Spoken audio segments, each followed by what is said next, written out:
quiz 3, the first one, will be if $1,600 is invested in an account compounding continuously, earning 1.5% annually, how long will it take for that to reach $2,000 if no money is added or withdrawn?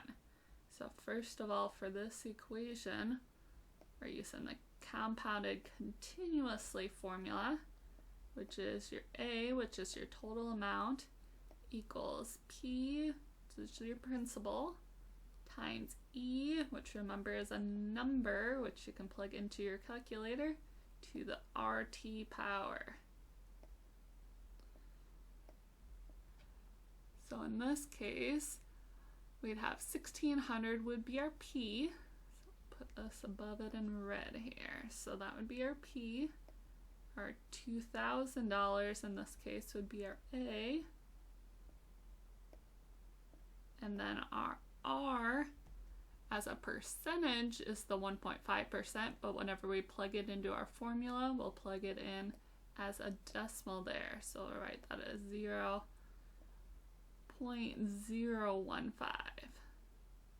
Because you always move that decimal point 2 places whenever you're switching it from the percent to the decimal there.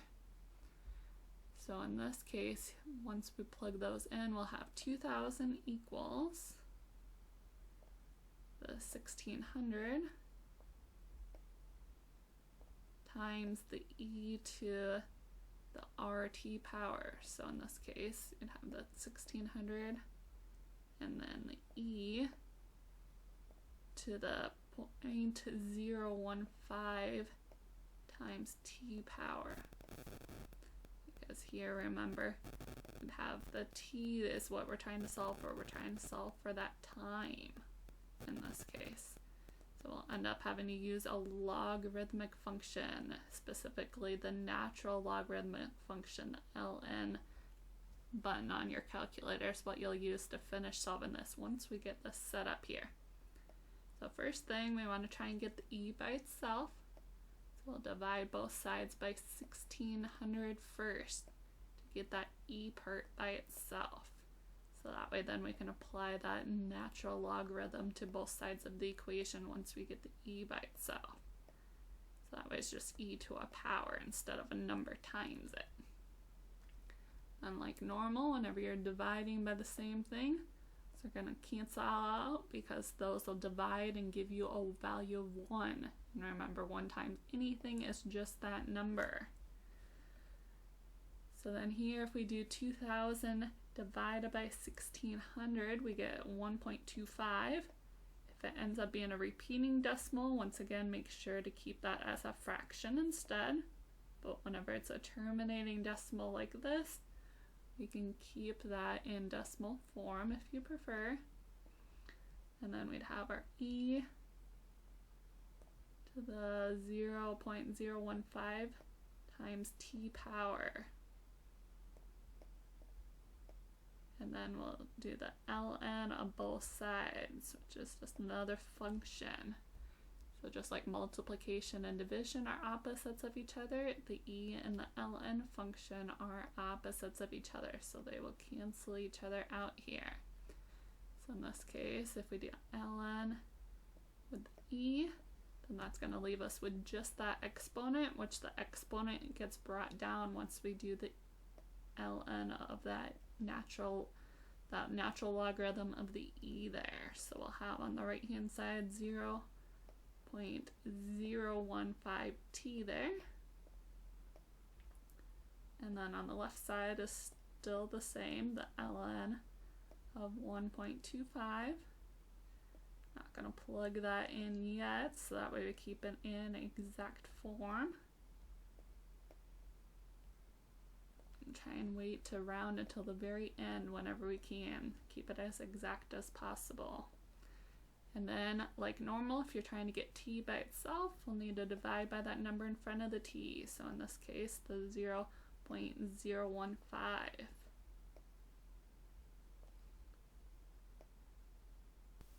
And then depending on your calculator, you may need to put a parentheses around that 1.25 whenever you plug in that ln of the the 1.25. Or you may have to do the 1.25 and then click the ln button and then do the divide by 0.15, depending on how your calculator is programmed.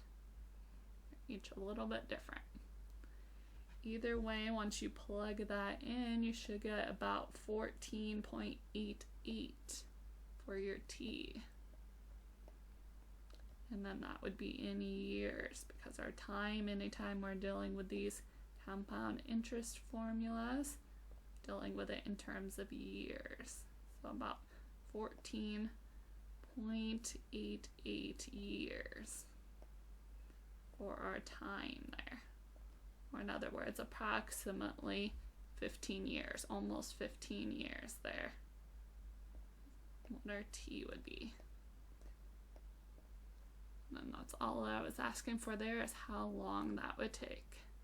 So again, whenever you're dealing with an e, then you use that ln, that natural logarithm function, to cancel that out there.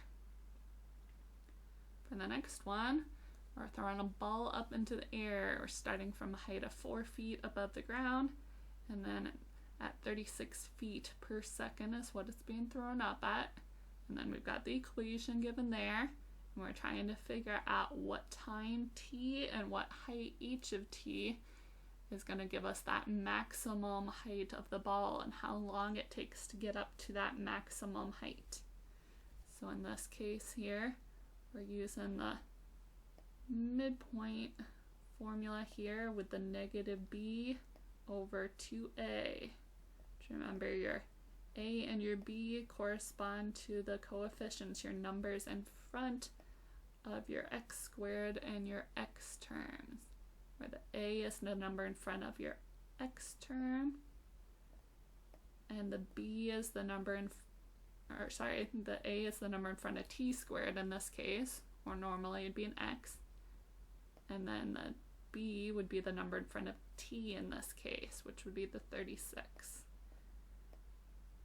And then in this case, instead of having an f for our function, we're going to have our h.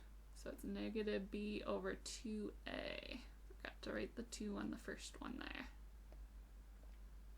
And it's as an x and a y coordinate, or in this case it'd be a t and an h for the time and the height. So in this case, like I said, our b in this case would be 36, so we'll have a negative b. So we'd have negative 36 over 2 times our a, which our a in this case, like I said, is the negative 16. And then you can plug that in. If you plug that into your calculator here, get a negative 36 divided by negative 32, which simplifies down to 9 over 8. So if you want, you could put that intermediate step with the negative 36 over 32, or you can divide it right away to simplify that. It's again a negative over a negative is a positive number. Or you could write it as a terminating decimal, because the decimal does end in this case as 1.125. Make sure that you do not round that there though, because otherwise that's going to throw off your height value once you plug that back in. So you can either keep it exact with the fraction, or keep it exact by writing out all of the decimal points for that value there. So again, this would represent your time here. So that would be in terms of seconds for our time. And then once we have that value, we can plug that back into our original equation there to get what the height would be. So in this case, we'd have a negative 16 times, and then you can either plug it in once again as the fraction or as the decimal. I'm going to do it as the fraction for now, 9/8. You definitely have plugged it in as the decimal instead if you wanted to, because it is a terminating one in this case. But on the quiz or on the test, they might not always be terminating, so you want to make sure to practice it both ways. So we'd have plus the 36 times, once again, the 9/8.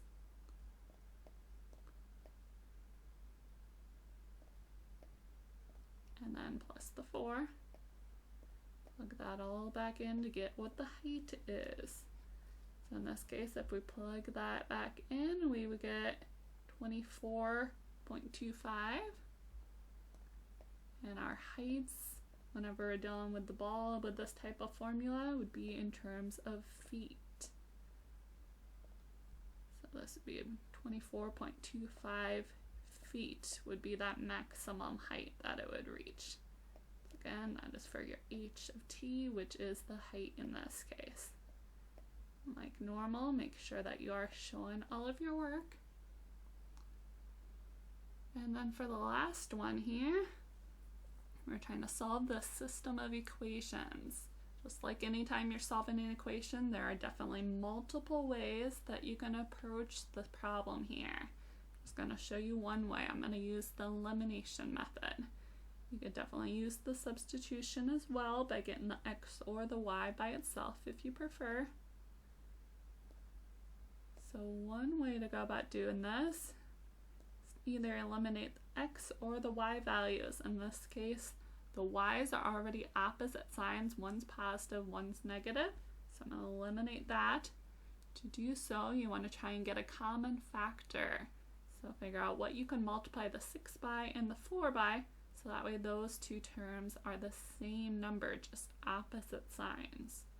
So our common factor of those, or common multiple rather, would be a 2 and a 3 that we need to multiply by. So that way 2 times 6 is 12, 3 times 4 is also 12, but it would be a negative 12 in this case, because we want them to be opposite signs, so that way then they'll cancel out to eliminate each other, hence the name. So in this case we'd have 10x, so we need to distribute that 2 into everything in that equation, plus 12y equals a negative 60, and then distribute the 3 into the second equation. So there we'd have a 9x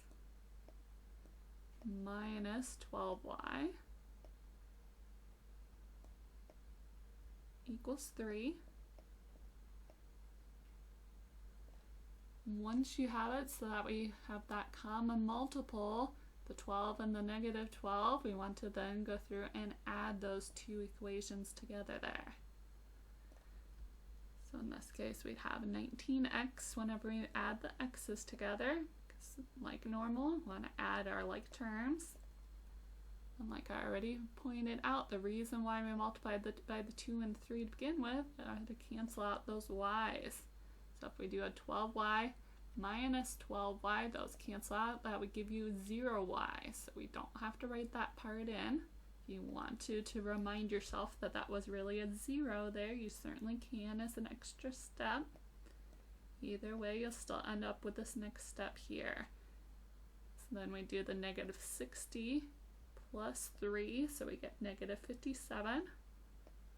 And then divide both sides by that number in front of the x. So divide both sides by 19. And then you want to simplify that. So here, once again, you divide it by 19, so that way those 19s cancel out. 19 divided by 19 is 1. 1x is the same thing as x, because 1 times anything is that number. And then if we do negative 57 divided by 19, we get negative 3. So that would be for your x value there, so that's part of your answer. But don't stop there, we still need to get what the y value is as well. So for the y value, we can plug that number that we just got for x into either one of the original equations. So I'm going to pick the first equation there. You definitely could have used the second one as well if you wanted to. Just make sure to plug it into 1. And then at the end, we'll go through and check the answer. On the quiz, you don't necessarily have to show the work for the check that I'll be writing out, but it would be a good idea either way to make sure to do it, to make sure that you have the correct answer. Make sure that you didn't make any mistakes along the way. So we plugged in that negative 3 for the x there, and then we need to solve for y this time. Or if you wanted to, you could have gone back to the beginning steps there and eliminated the x's instead of the y's this time if you prefer. So 5 times negative 3, we get negative 15, and then everything else was still the same here. To have the plus 6y equals the negative 30. And then like normal, we want to isolate our variable. So to do so, we're going to add 15 to both sides of the equation to try and get the y part by itself. So if we add 15 to both sides, then on the left-hand side, these ones are going to cancel out there. So on the left side of the equation, we're left with just a positive 6y. Remember, if it's positive, you don't have to write the positive sign in front of there once it's the only thing left there. So once again, that was a 6y. I'm going to try and write that 6 a little clearer there for you. And then on the right-hand side, make sure to also add those values together, the negative 30 plus 15. So here we get a negative 15. And then last step, like normal, make sure to divide both sides by that number in front of your variable. So divide both sides by 6.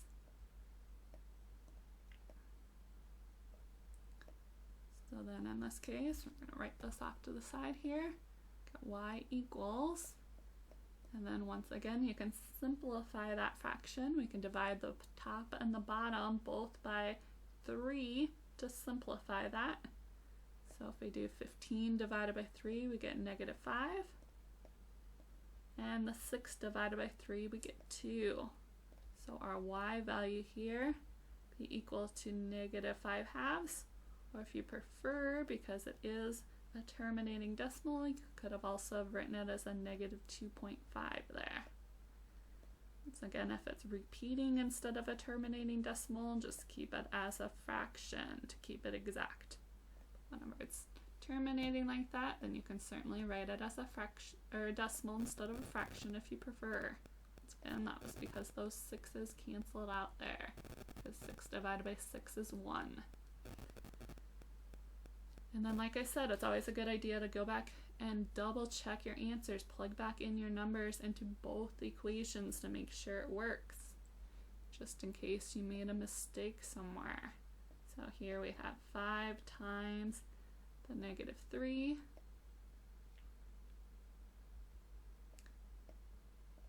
plus the 6 times the y value that we just got there of the negative 5 halves.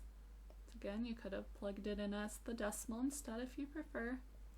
And we want to check to make sure that that is in fact equal to negative 30. Put a little question mark above that. We're checking to see if that's equal to that. So we'll label this as our check. Just checking to make sure that the answer works out here.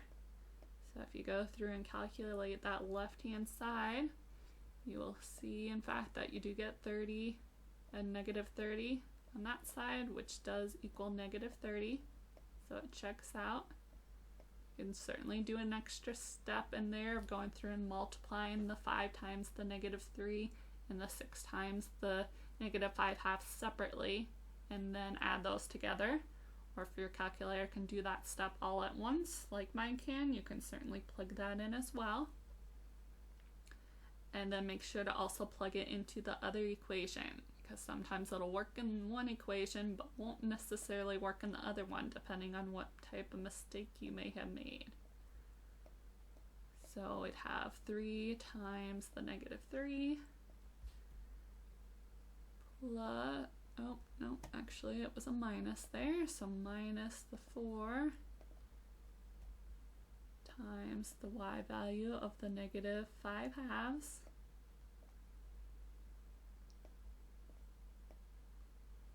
And we're checking to see in this case, seeing if that is equal to 1. Once again, we'll put a little question mark above that. We're checking to make sure that those are in fact equal. which if you do plug those in, once again, you may want to do more than one step depending on what your calculator can do. But if you do plug those in, you'll notice you do get 1 on that left-hand side as well, so it does check out. And like normal, make sure if you are having questions on any of this stuff, make sure you are asking.